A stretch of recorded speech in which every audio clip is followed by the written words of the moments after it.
Babai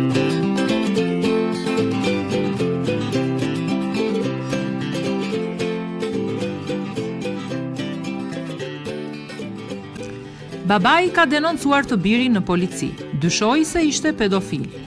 Një baba ka denoncuar djalin e tij në rajonin e policisë pasi ka gjetur një fotografi të një vajze 2 vjeçare të zhveshur në telefonin e adoleshentit. Paul ka raportuar djalin e tij 17 vjeçar, Andre, tek autoritetet në qytetin e tyre të lindjes Missouri, pasi gjeti fotografinë në telefonin e tij më 30 dhjetor.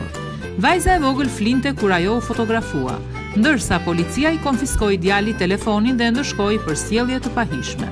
Ai tha policisë se djali i tij ka patur probleme me sjelljen dhe shpeshherë futet në telashe për vjedhje dhe zënka të ndryshme.